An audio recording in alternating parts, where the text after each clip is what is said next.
did not mean to go full screen. There we go. Alright.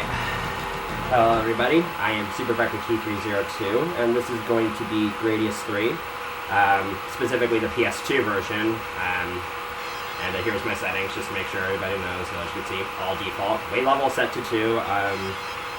I'll get into what that is later. I attempted this for 1cc Marathon 2017 and got owned, so let's try and redeem ourselves. Here we go. So we're going to play the technical course because we want to actually play for the whole game, and we're going to play with Type B plus Force Field. Here we go. So this is Gradius 3, Dense Tizukawa Shinwa E. I am pretty sure I just horribly butchered that name, but it translates to Gradius 3 from Legend to Myth. This was released to arcades by Konami in 1989. Some of you might be familiar with the Super Nintendo port that was released, I believe, in 1992. Someone correct me if I'm wrong. I'm playing this on the PlayStation 2 Gradius 3 and 4-pack, which was released in 2001. It's a pretty faithful port, some minor audio and video inaccuracies. There's a couple other differences which I'll get to later in the run. For now, we're in the first stage. There's nothing too much to say about the stage. I am going to be farming from these enemy hatches for some extra points, though, because you want every extra life you can get in this game. So that's true for just about every Gradius game. This game does thankfully have an infinite rank life system, so I can get as many extra lives as I want for the game.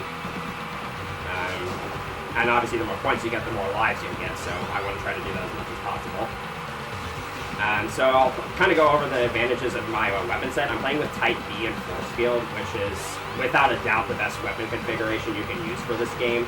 We have these spread bombs, which do great blast damage, and in this game you can fire 2 missiles at a time, unlike other Gradius games, which is very beneficial for clearing out large groups of enemies in a short period of time.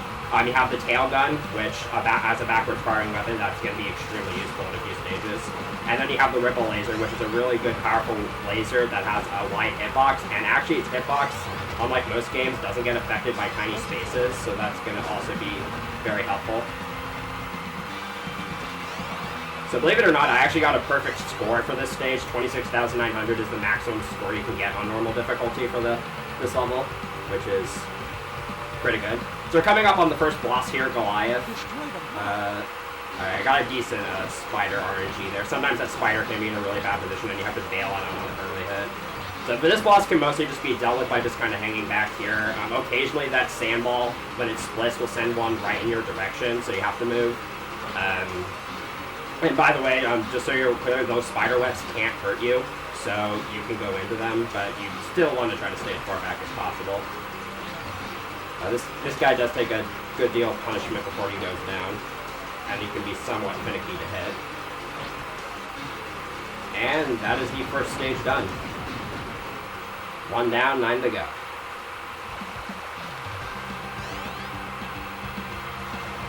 So in terms of Gradius games, it's structured pretty much like all the other ones. You got the pre-stage, then you have the normal stage in the middle, and then you have the boss at the end. So coming up is stage 2, the bubble stage. This is definitely where people who first play this game are going to get walled. The game takes a pretty massive difficulty spike right here. This game does have somewhat of a linear rank system, thankfully, so it can be easily manipulated, but not in ways that would be beneficial to you. So I am going to still farm from the enemy hatches for a little bit, but it's going to be a little bit riskier from here on out because, as you're about to see, enemies will start firing hordes of bullets, and that makes farming from these hatches very, very dangerous, especially with how high the rank already is. So I kind of had to bail out on one of the hatches there.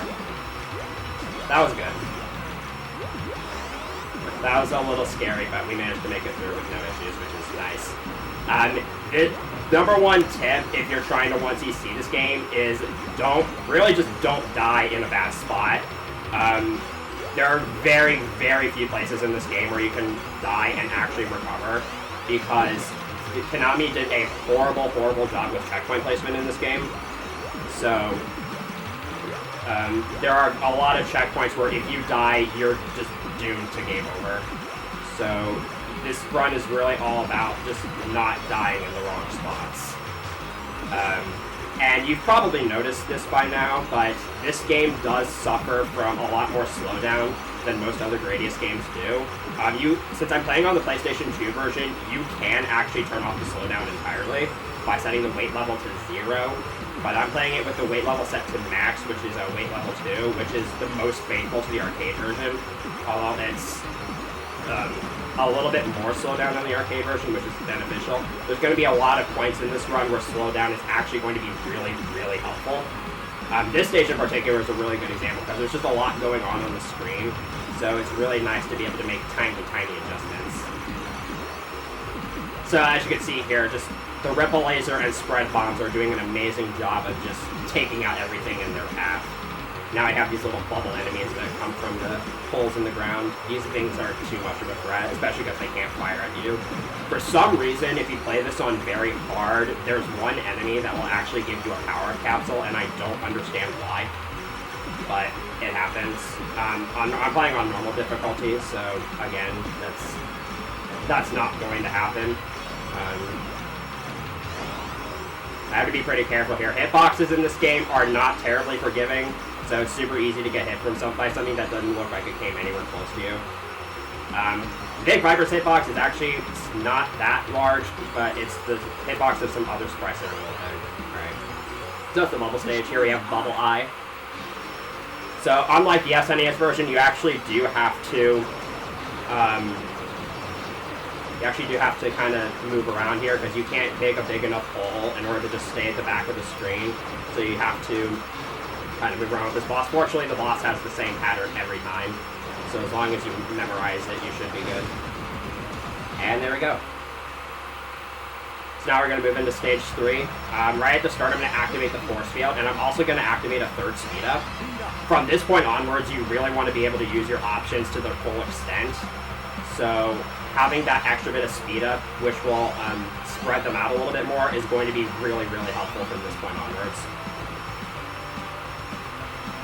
And also the force field in this game takes 6 hits, as opposed to most Gradius games where it only takes 3, which is very, very helpful in many different situations. So here's your typical volcano stage. This stage is actually kind of divided into 2 parts, which makes this one of the longer stages in the game. And once again, I am going to be farming from these hatches. Notice how many bullets those enemies fire. It gets pretty intense, but this section is a lot of fun. Now, you probably noticed that I have the 7th power-up slot highlighted, and it's just an exclamation mark. In the weapon edit mode, you can switch this between a few different options, but in weapon select mode, it defaults to the Mega Crash, and this is what that is. It acts pretty much like a blue capsule and wipes off all on-screen enemies. You'll see me use that a few times in this run, but not too many. And as for the song changing, I actually killed a specific enemy at the bottom of the screen earlier with that Mega Crash, which changed the song. This is one of the best songs in the game, in my opinion. It's actually a medley of Free Flyer from Gradius, Fly High from Salamander, and Burning Heat from Gradius 2. So, pretty good songs. Now we're going to get to the part where the screen starts shaking. This part, not too difficult as long as you're paying attention to what you're doing. It can be easy to get sidetracked if you're not paying attention. I'm also going to switch to the tail gun here. For a good majority of this stage, having the ability to fire backwards is very, very helpful. So I'm going to be holding onto the tail gun for a good majority of the remainder of the stage.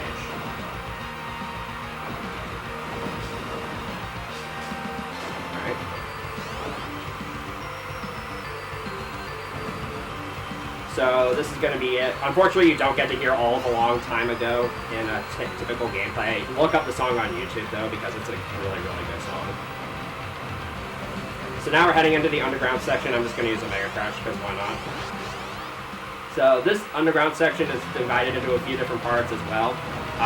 For this first section, you don't want to take the bottom half, because it's just a bunch of volcanoes. And this top half actually gives you more room for score. Because there's a lot more enemies and there's a lot of these hatches that you can easily take out. I do have a pretty consistent route for getting through here that also allows you to get a ton of hatches. But what's really scary about this section is that, as you notice, the frame rate is somewhat erratic, even on the PlayStation 2 version. So you have to be really careful when making your tiny adjustments, because it's not too difficult to be all of a sudden right next to a ceiling or a floor, and then all of a sudden the ride subsides for like a few frames, and then you crash into the ceiling and you die. And again, dying in the wrong spot in this game is bad. So it's an absolute, you cannot do this. Alright. And also this game, unlike most other Gradius games, doesn't give you continues, so you have to get through the entire thing in one go. So here's a place where lag can screw me, and thankfully it didn't.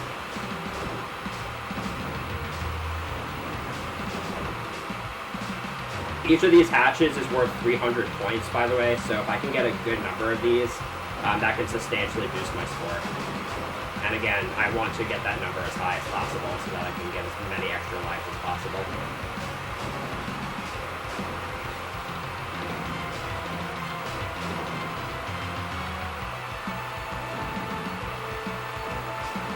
So we're almost at the end of this maze, thankfully. We've been here for a little long, I know. Shouts to that jumper just flying from the bottom of the screen. I have no idea what it sometimes does that, and I have no idea why. So now we're going to be done with vertical scrolling, but just for a little bit. This section's pretty simple if you have the tail gun. There's going to be a bunch of those jumper enemies coming from behind, but with the tail gun you easily dispatch of them.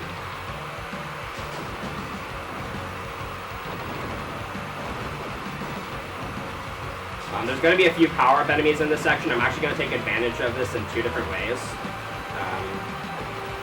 So first I'm going to make use of this Mega Crash here to make this a little bit easier. And now I'm actually going to switch back to the Ripple Laser just so I can dig through this dirt a little bit quicker.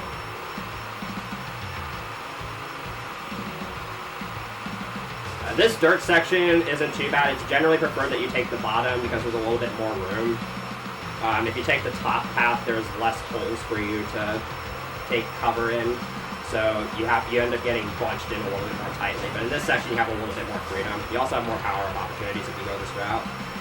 The only real tricky part about this section is not rushing, because sometimes it's super easy to accidentally dig out a section of dirt and then run forward, and then a rock just falls on top of your head. Also, unlike the SNES version, the rocks are indestructible, so you can't destroy them. So this is really just about playing it safe. You also don't want to risk rolling forward and then running into a single pixel of dirt that you just so happen to not destroy. That rarely happens, but it's still annoying if it does. I am going to try to renew my force field here because I am kind of low. Sometimes if you're typically when you're playing any Gradius game, if your shield or your force field is low, it's best to just go ahead and renew it. You want to intentionally get rid of your last hit points so that you can renew it. So I'm going to let this bullet hit me, and then I'm going to renew my force field. I want to try to have tail gun highlighted by the end of this section, so I'm going to here. And here's the advantage of spread bombs. They do immense splash damage, which is really, really helpful. I'm going to use that here to clear these enemies out. Now I'm going to take out this hatch, and I can get tail gun highlighted.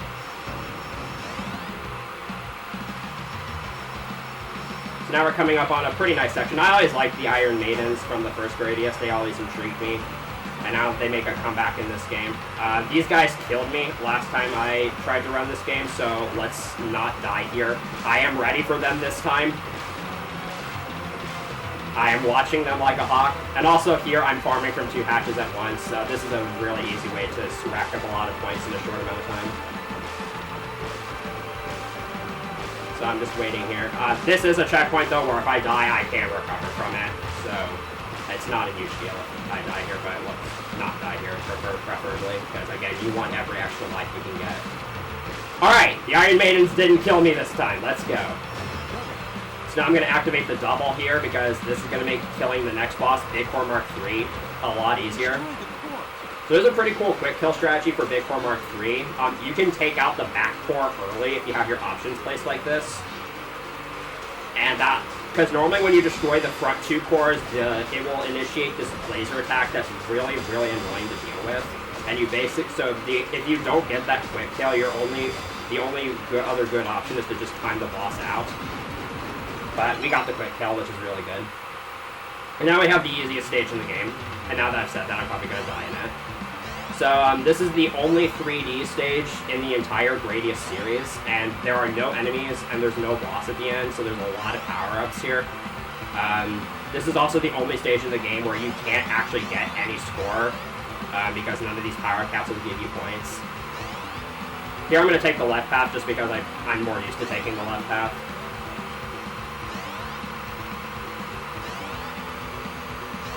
By the way, after the beginner mode for this game ends after those first 3 stages, so that's why you want to play the technical course, because you get access to the entire game.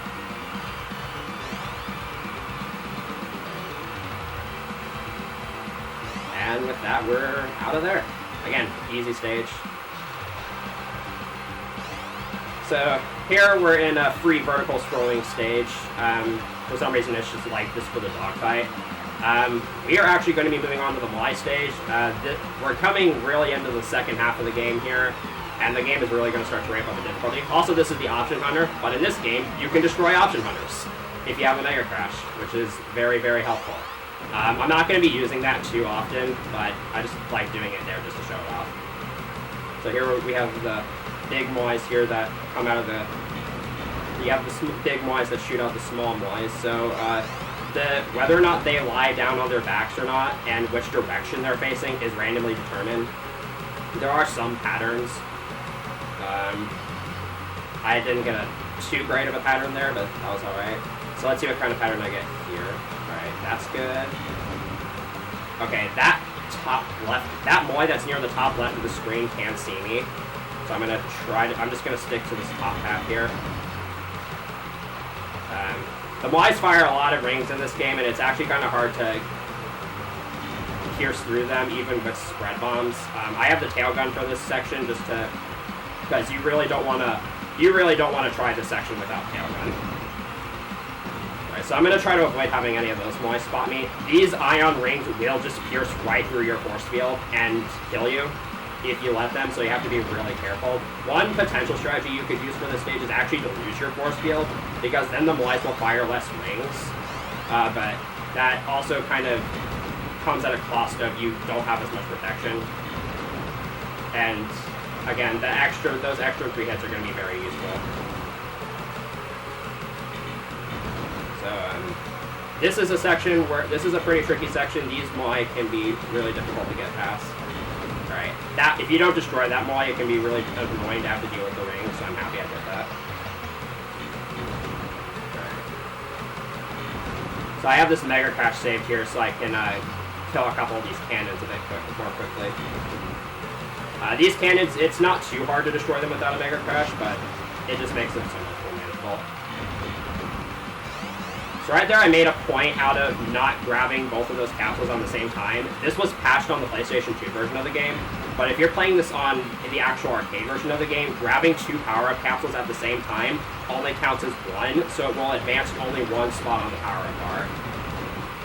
Again, that was patched in this version, but I'm just doing that just to let you know. Now I have these monolith Moais, so once these guys make a comeback in a Gradius Gaiden, basically, once you kill all 4 of them, the entire monolith disappears. Fun little story. I first experienced these guys in Gradius Gaiden, where if you destroy all 4 of them, the monolith doesn't disappear.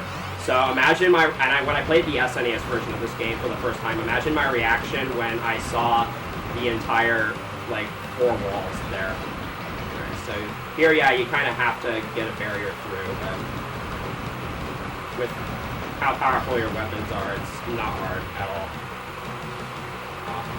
Sometimes you can destroy all of them and it feels good. Destroy them now. Okay, so now it's time for the bosses. First we have Dogus. This guy moves in the same pattern every time. So it's super easy to memorize. Fun fact, if you only kill those 2 red enemies you saw me kill in the monolith Moai section, if you only kill the top one and then let the bottom one live and get away, for some reason this boss will just spin around in circles infinitely. And it will never attack you, and you can't hurt it, but it also makes that boss super trivial to get past, and it's pretty funny. Alright, now I have that. This boss killed the 1cc for me last time, so let's get vengeance. The Moais will always open their mouths in the same order, so I'm going to take out this guy as soon as possible. And I want to take out that guy. Alright, that's fine. I normally have to kill that guy in 2 cycles. Alright. As I'm sure you're aware, these things have, the inflating moais have colossal hitboxes, so you don't want to get anywhere near them. And it is possible to kill this top moai without an upwards firing weapon if you just get in the right spot. Alright, we're doing better than 1cc Marathon 2017. That's good. Alright, so now we get a little bit of a breather, thankfully. That stage can get pretty rough if you're not paying attention. It's super easy for a ring to come out of nowhere, or for one of those inflating moais to catch up with you, and then you're just dead. And recovering in that stage doesn't happen. So, thankfully I was able to make it through there. Now I have the Cell stage, which is one of my favorite stages in the game. First of all, it's got this super awesome music. A lot of this game's music is really, really good. Especially for the hardware it uses. It's got such awesome fake vocals and beats. And the entire backdrop is animated, which is pretty nice. And it plays a lot of homages to Salamander, as you can probably see. And we got these tentacle golems making a comeback from the first Gradius. They're not too difficult to deal with, especially when you have splash damage.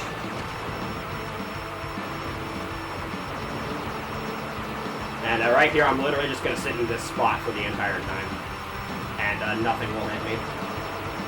So again, Ripple Laser and Spread Bomb is a deadly combination on these things. Alright, so here I am going to have to move, because this guy right here, you can't exactly take him out with the position I was in earlier. Now we're coming up on everybody's favorite part of the Cell stage, the Cell Walls. Fortunately, they're not too bad in this game. You do have to be mindful,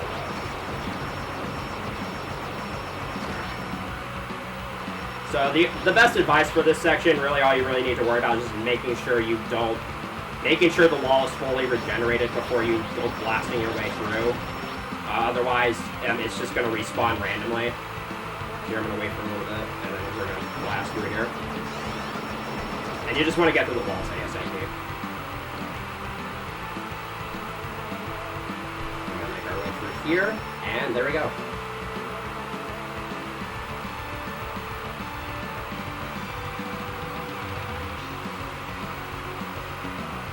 So now we have Grey Bull, who's kind of a Brain Golem parody, sort of.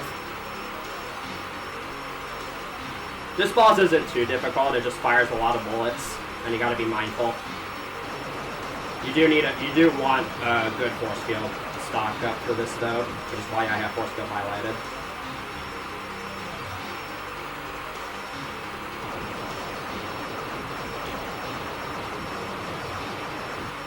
Alright, so here I'm gonna bait Greygol into firing its first arm down here, and then I'm gonna move out of the way. And then I want to take out this arm so that Greygol is easier to attack. That's the best way to go about that phase. And hopefully I can kill it before it does that attack again, because if it does that attack again, it's a little harder to deal with.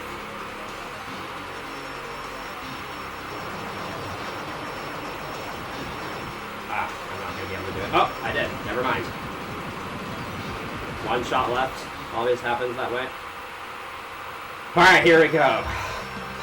So, this game, there's been some difficult moments in this game up until this point, but we're coming up on one of the hardest stages in the entire game. This is the Fire stage. So if you've played the SNES version, this stage is nothing like that. Unlike the watered-down SNES version, the smallest fireballs cannot be destroyed, and there's about 100 of them coming at you at once. And that's not an exaggeration. The best strategy for this stage is actually to just lag the game like crazy by shooting as much stuff as possible, which makes things a lot easier to dodge. I'm probably going to try and focus for this stage, because again, this is a very hard stage. I'm also not going to be using my spread bombs that much, because they do kind of obscure sprites, so you want to be really careful to not let that happen.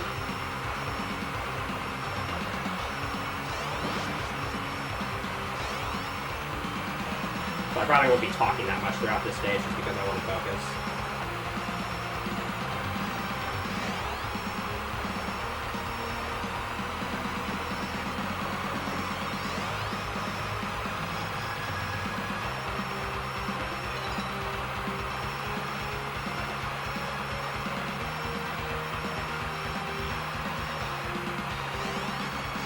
here, the lag is probably going to subside for a little bit.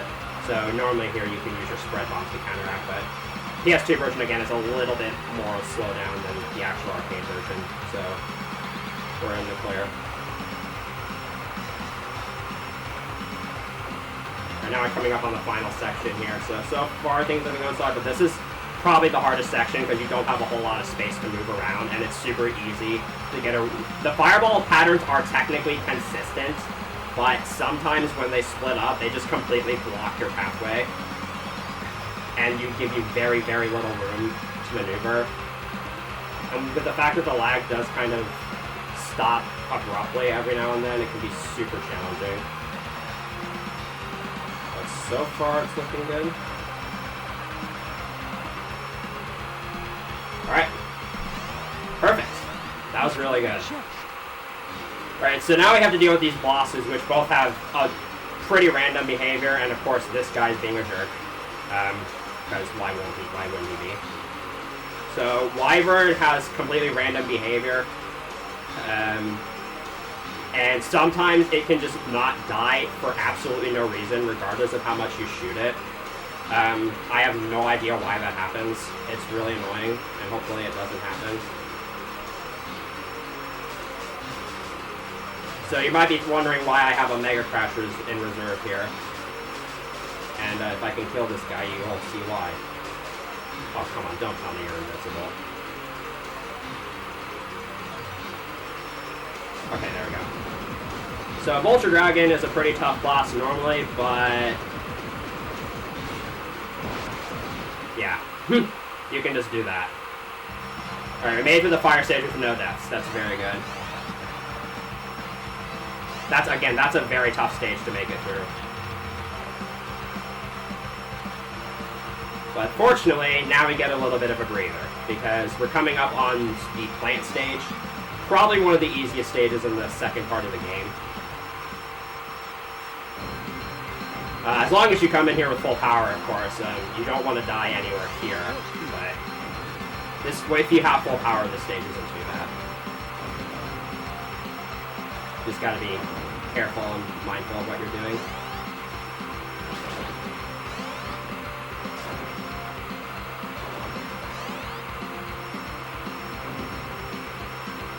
So here I'm going to do a funny little glitch. For some reason, if you maneuver in this specific way, you can despawn this top plant, and I have no idea why. But this is consistent. Alright, nice, I got that lineup. That lineup can be pretty hard to get.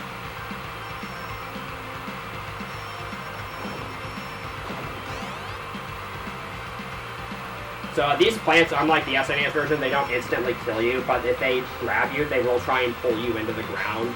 And if they do, that's when they kill you. But they're super easy to escape from, and again, you can make them retract by just firing at them repeatedly.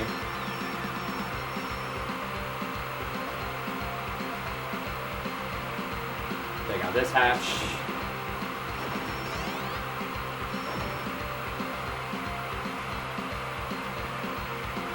I just gotta get past these last few plants, and then we're gonna be on to the boss. Again, not a super hard stage if you come into here fully prepared. The frame rate can be a little bit jaggy at times, but on this version it's a bit more consistent, I'd say.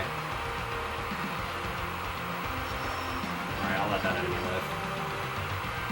So now we have Choking Weed. This is a boss you do not want to face without any power-ups, because it is nearly impossible to time out or kill. But if you have full power, this thing is easy. So I'm just going to stay back here, and I'm literally going to be holding back on the D-pad and firing.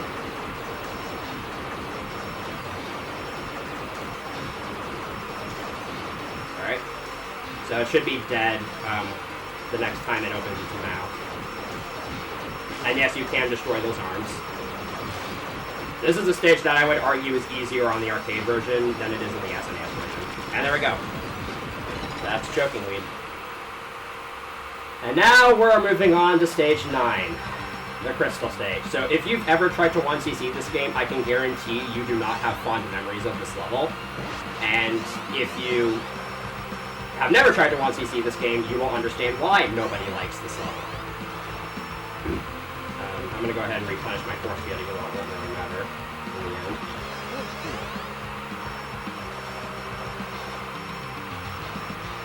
So this stage can just kill 1cc runs, or potential 1cc runs, without really much of a choice. This first section, though, is pretty consistent, as long as you don't make too stupid of moves. There are a bunch of tight spaces you have to navigate through here, but as long as you're good at controlling the big Viper, you should be fine. I'm gonna try to get this hatch down here. Alright, nice. That hatch can be really difficult to destroy. I actually killed every enemy in this section. That's really rare.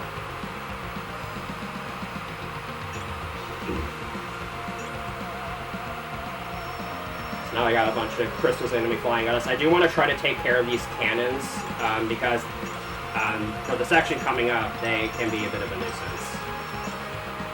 So I want to kind of fly to their original positions here. And I want to take out these two guys with spread bombs. And here we go, everyone's least favorite part of the game, the Crystal Rush. 100 cubes are going to fly at me from the right side of the screen, and I already got a pretty terrible pattern. The patterns are randomly determined as soon as you start the stage.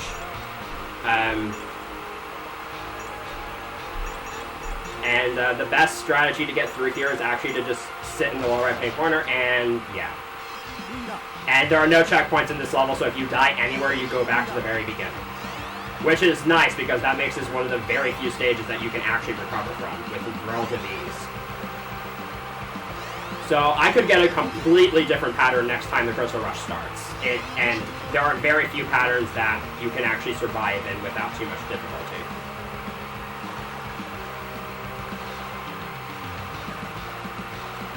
That's fine.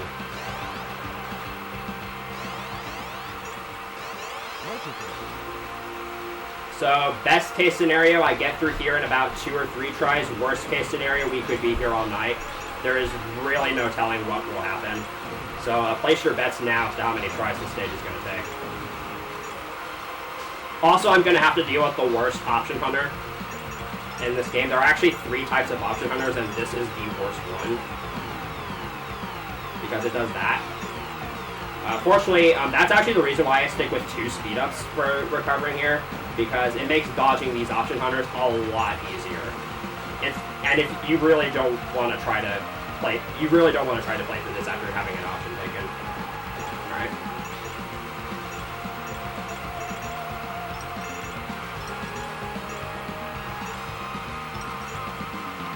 So, we're gonna need some bless RNGs in the chat for every single attempt that gets here.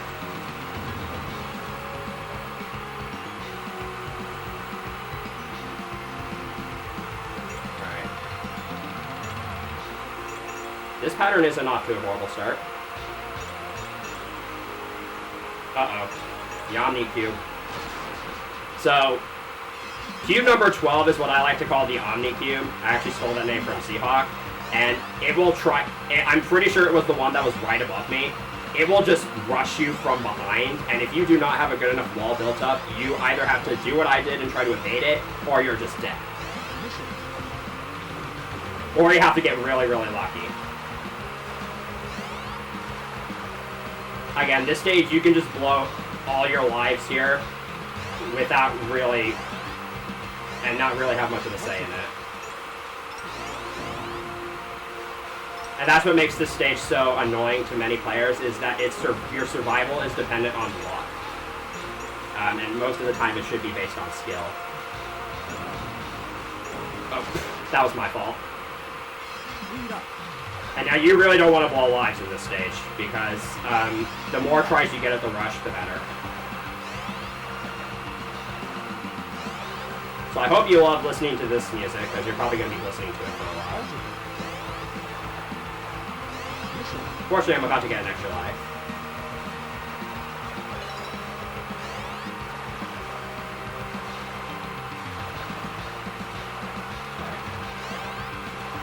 A little worried there.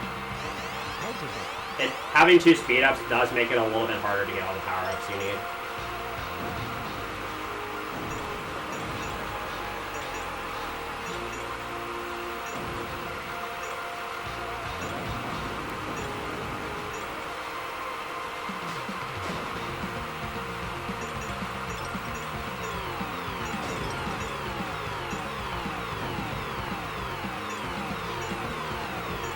That's really the best way to deal with the option numbers, is to just kind of bait them like that. So yeah, I'm probably not going to have much to say. Oh goodness, that bullet almost hit me.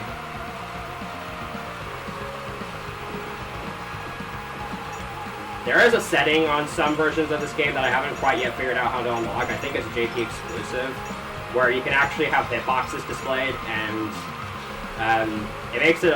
I have never played with that setting on, but it can be pretty cool. Alright, again, get your blessed RNGs up.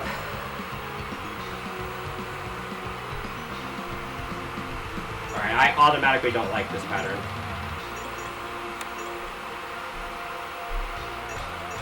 Actually, this is looking pretty good.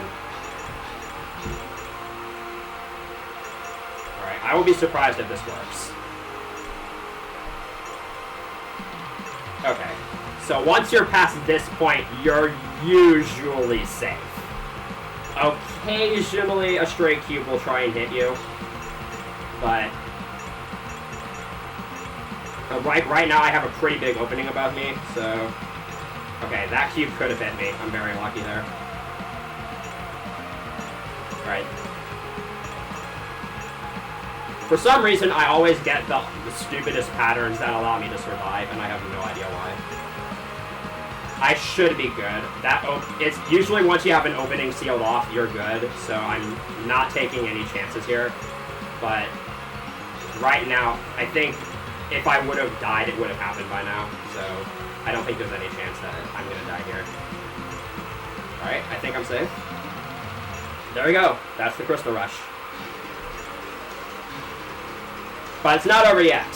We have to fight this guy, Lizard Core. And he has absolutely no firing pattern whatsoever.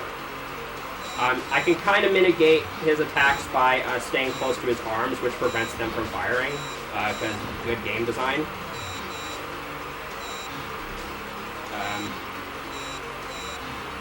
Nearly got killed there.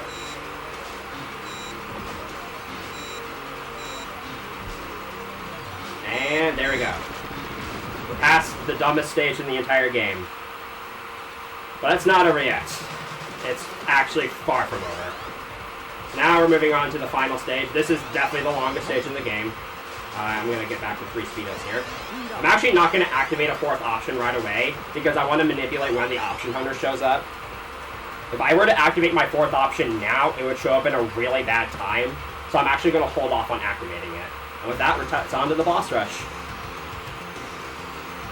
So this boss rush, I actually think is one of the easier boss rushes in the entire Gradius series. And most of these bosses are not hard at all. Especially if you have splash damage like I do here.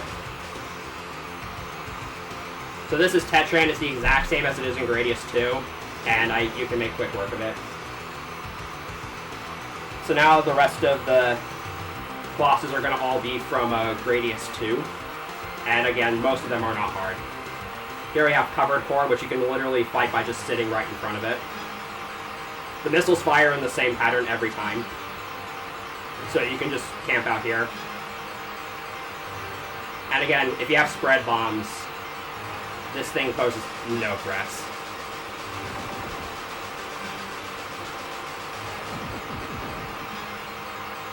This is one of my favorite boss rushes as well, because you get this kind of scroll forward in between bosses and they come out of those craters in the hole. They come out of those craters in the ground, which is pretty cool. If you have a force field, those craters can't actually destroy your force field, but the other ground can. Here's Bitcore Mark II. There's a bit of a baiting strategy you can use for this guy. I'm actually going to bait him all the way to the top of the screen. Because when you're at the top of the screen and you just sit here, the lasers can't actually hurt you. And that makes this boss extremely trivial.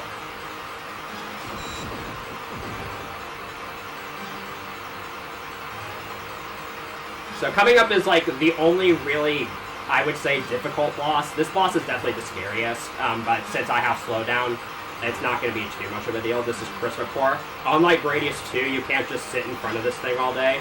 That trick where you sit directly in front of it and have it stand still doesn't work in this game, so you do actually have to kind of move with it.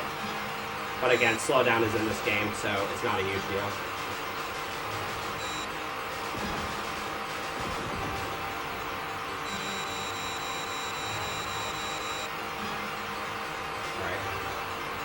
gotta be really careful with this boss. It can sometimes catch you off guard.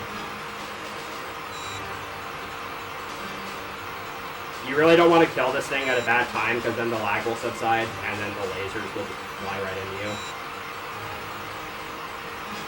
I think it's dead. Okay, there we go.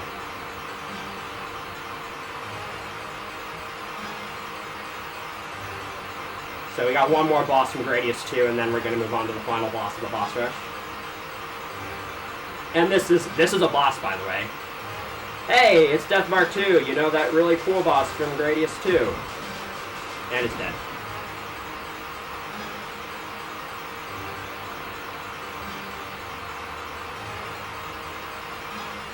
Yeah, that guy doesn't stand a chance. And now we have Delinger Core. This guy can also be a little bit challenging, but luckily there's a really nice manipulation strategy for it. So if you're not in Delinger Core's line of sight, it won't open its wings and it will instead try to ram you. So I'm actually going to bait it to the top of the screen like that, and then bait it to the bottom. And then I can just head to the top of the screen and let my options do the work. And I'm going to do that every single time. And that makes this fight super trivial.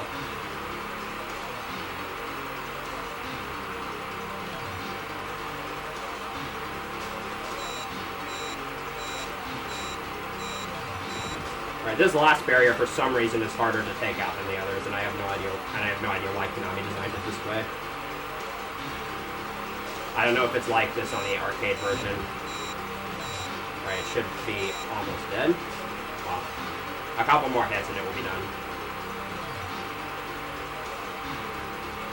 Alright, I thought the manipulation wasn't gonna work for a second. And there we go. Okay, I have to be quick here. So, for the start of this base section, because I don't have an upwards firing weapon, I actually want to have my options in the ceiling. Because of this very first hatch right here. This first hatch is nearly impossible to take out if you don't have an option in the ceiling. Now I can grab this. Alright. I have to not die for the rest of this first section, otherwise I actually will go all the way back to the boss rush. To the beginning of the boss rush. Again, checkpoint placement in this game sucks. Dang it! I just jinxed myself. Fortunately, I literally practiced recovering here right before this started, so I should be able to make it through here, but I am going to have to go through that entire boss rush again. That was like one of the most unfortunate things that could have happened. That really sucks, but I can clutch this out. I have a good number of lives.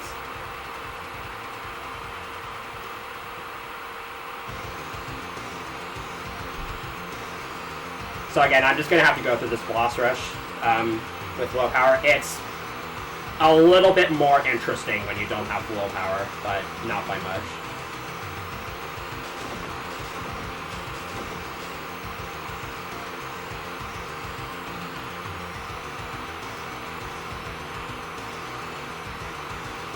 That actually kind of sucks, but again, I have a good number of lives, and you get a ton of score from the boss rush, so I should be able to salvage this, as long as nothing goes horribly wrong.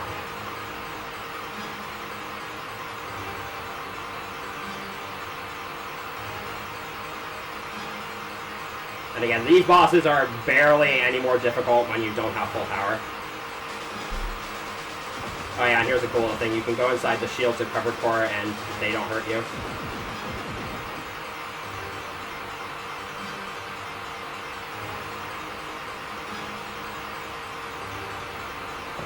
Again, checkpoint placement in this game is awful.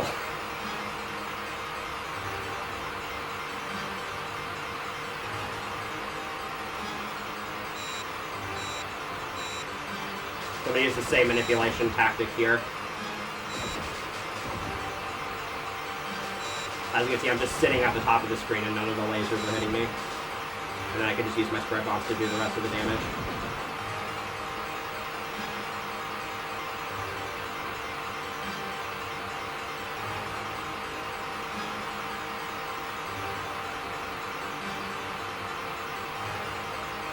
Alright, Crystal Core, again, is a little bit more interesting when you don't have full power. Because it's a little harder to get full slowdown. But luckily, again, on the PS2 version, slowdown is a bit more rampant, so... This isn't a huge problem.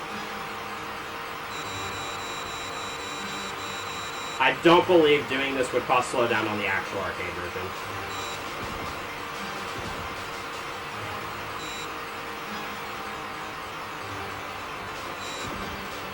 Right, it should be dead in the short a little bit. Also note the inconsistent frame rate here.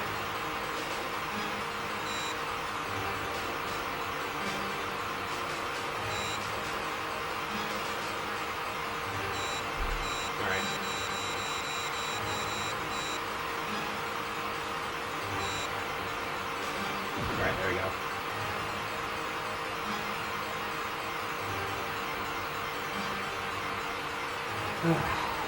And now we might actually get to see one of Death Mark 2's attacks. Guys, it might be a little bit harder to insta-KO this guy.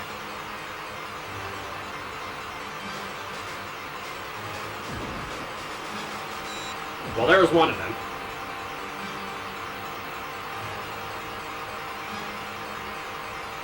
To answer the question in chat, I'm also running Life Force and Parodius Da, which I count as Gradius, because they play the same way. So Delinger Core is a little bit trickier.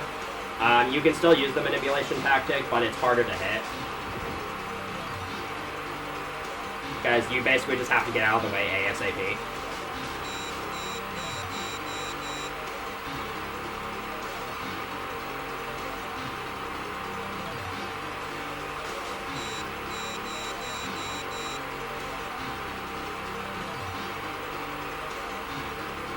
So this might take a little while, but I will eventually get past. Fortunately, on this phase, when it bends its arms inwards, it's a lot easier to do damage to Delinger Core, because you can just kind of do this, and then you can get out of the way. So again, I'm just doing this over and over again to make it so I don't have to... It's not terribly hard to weave in between the lasers, especially if you have slowdown, but it's just way more preferred. Because again, the hitboxes can be pretty obnoxious to deal with. So again, what I'm doing, if you missed it, the explanation earlier, is when you're not in Delinger Core's on the direct line of sight, it will try and ram you instead of opening its wings. So that's what I'm using here. So I'm basically just baiting it to the bottom of the screen. And it should be dead here relatively shortly. There we go. Alright. This is a lot harder when you only have one option, but it's doable.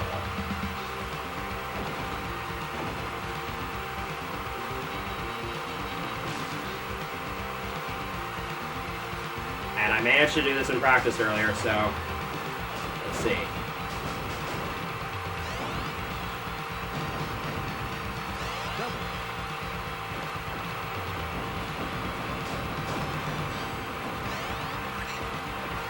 So, provided nothing stupid happens again.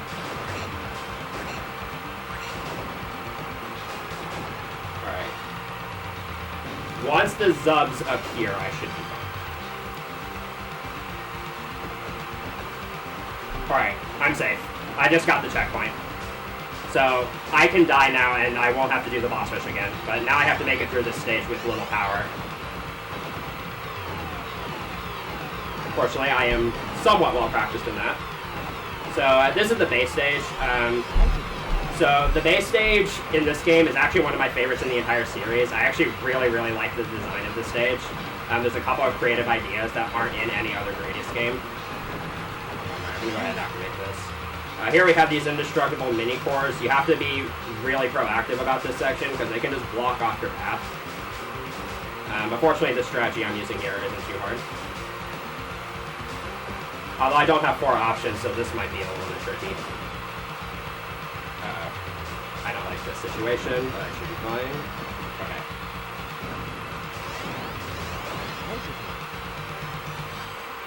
This is salvageable, guys. Alright.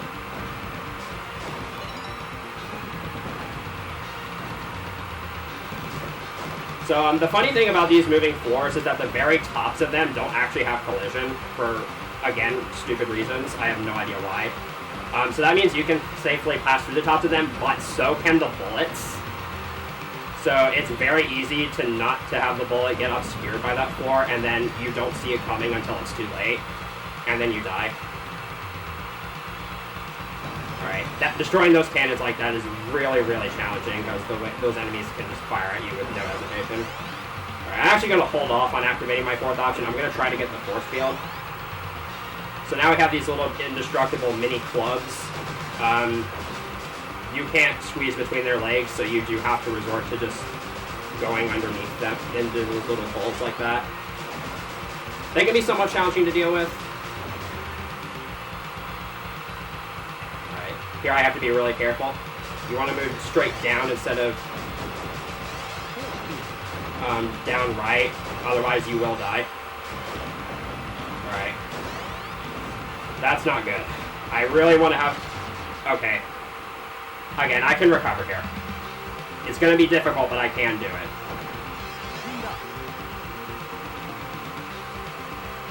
So, this isn't going as planned, but I can salvage this. I can salvage it.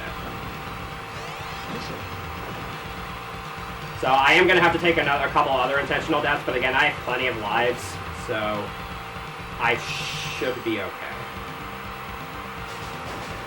So an easy way to deal with this section is to just camp out down here. And then once a ducker shows up, I'm safe to commit suicide. And that will automatically bring me to the next checkpoint. I did not wait long enough.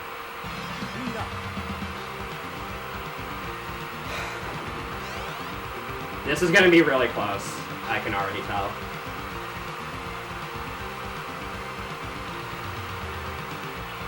It can be really scary because, again, those bullets, when you're moving in such a tiny space like that, it can be really easy to get hit by those bullets.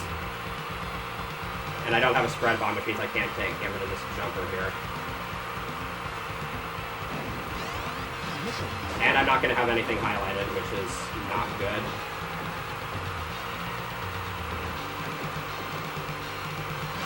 Okay, I have no idea what hit me there.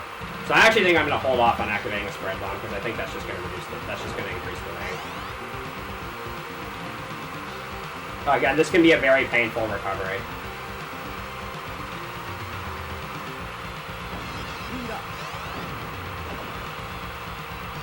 I was able to recover here earlier, though, so I don't know why I'm not finding success quite yet.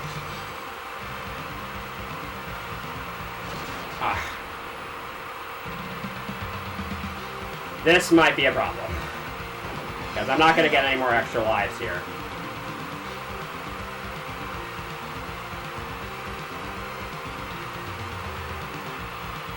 Alright, I'll go ahead and activate the spread bomb, because I do want to get past I do want one of the hatches destroyed. It'll also allow me to destroy this jumper. Alright, I'm actually going to not activate more than one speed up, so I can make more tiny adjustments here.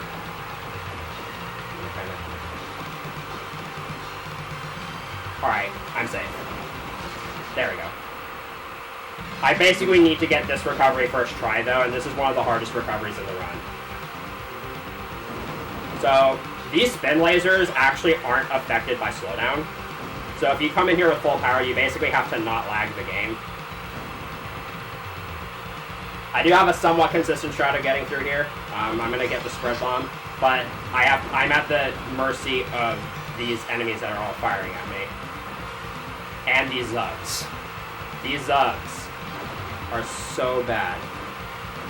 Okay, we made it through first try. That's a very, very hard recovery to do. So now, just for the fans, we're going to give Disrupt a go. With full power. With no power. I might actually do this, though, because I have the spread bomb. So I can take out everything a bit easier than usual. There is a safe spot you can do for Disrupt to make this fight a little bit easier, so you can just time it out if you don't have any power-ups, but that's no fun. And I didn't. I almost had it. Again, there's a safe spot.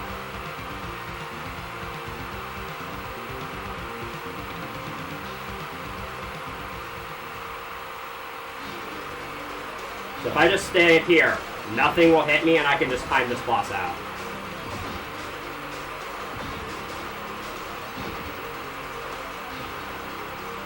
And if I can get past, and if the duckers will let me pass after disrupt times out, then we might have a shot here.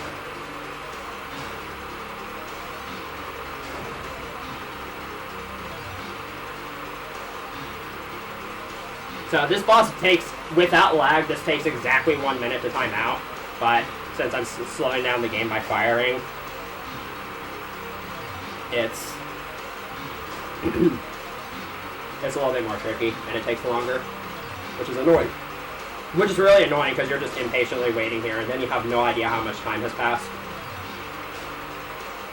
And again, the duckers have to let me pass. Sometimes they just fire in a pattern that's inescapable after disrupt times out.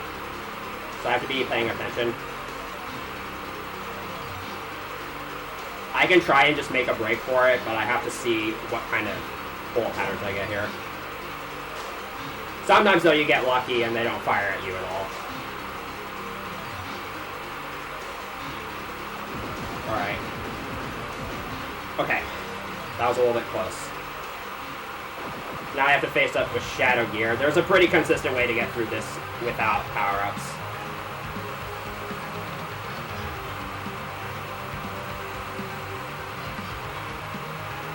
I just have to be careful. And the hitboxes on those legs, again, are pretty bad.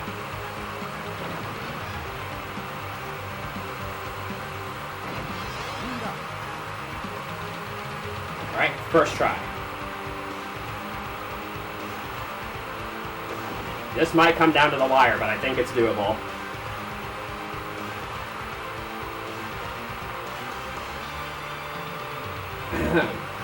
Alright, so we got, this is the final checkpoint of the game.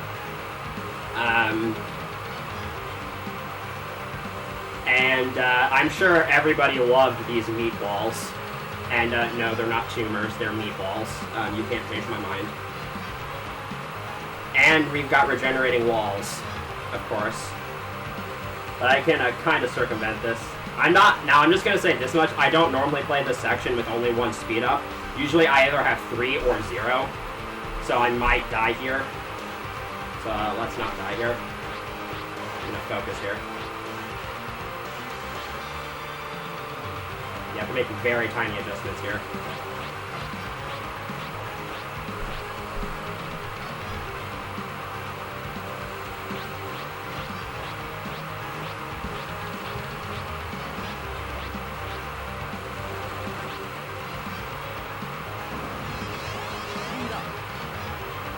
Alright. That final stage did not go as planned, but I should be in the clear. That did not go the way I thought it would, but at least we're making it. That was a very ugly final stage, but that was very intense. But there's still a bit of the game left. We have Bacterian, the final boss, which is, as is their tradition, the hardest boss in the entire game. And I'm just going to let you listen to the speech.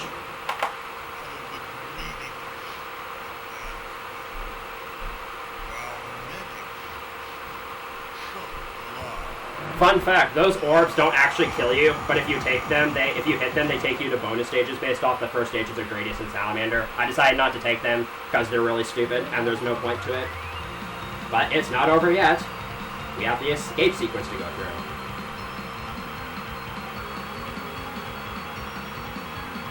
Ah, damn it.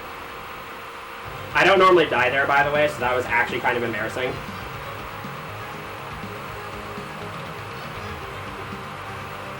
So, I do have to do that entire section again, and this is my last life.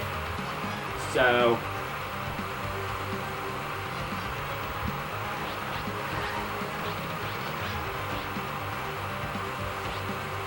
But thankfully this was with 0 speed up, so this is a lot easier.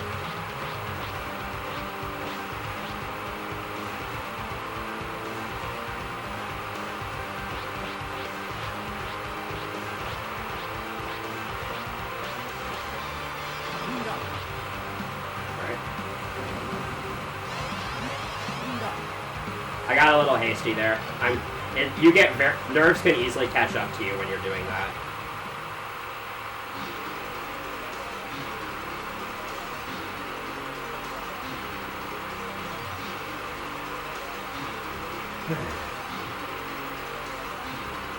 Last life pressure. This is a typical Gradius 1cc scenario, by the way. You get to the final stage, and then you blow all your lives, and so the end of your run is just the fight not to get the game over.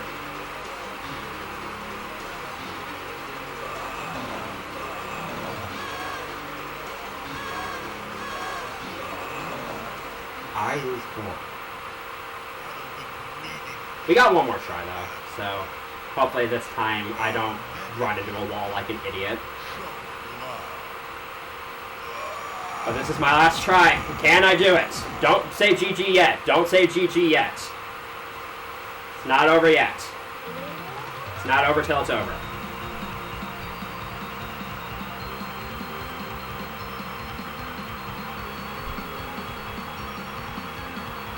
There we go.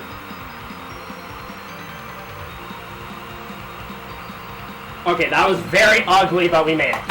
That was very ugly, but we did it. Redemption! Oh yeah! That feels so good.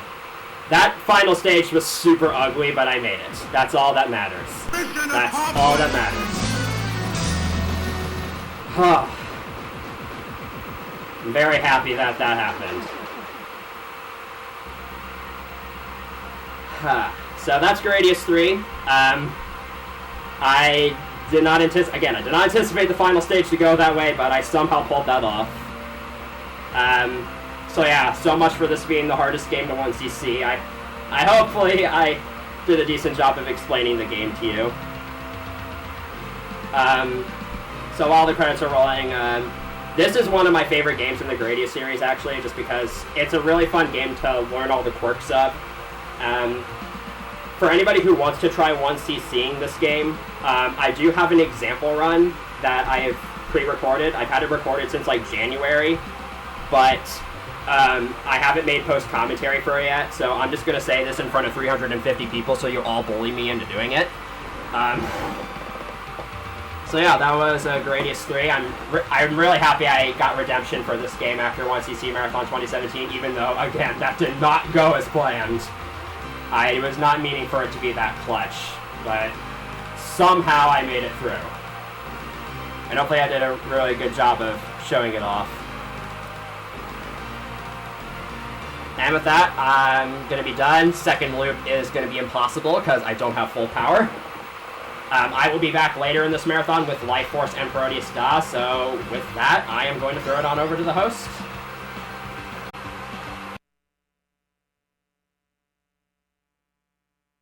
Alright, so that's done. Alright, let me go ahead and we're going to set up Cool J. He's going to be playing Sonic Wings 3, so just give me a moment and we'll get that going.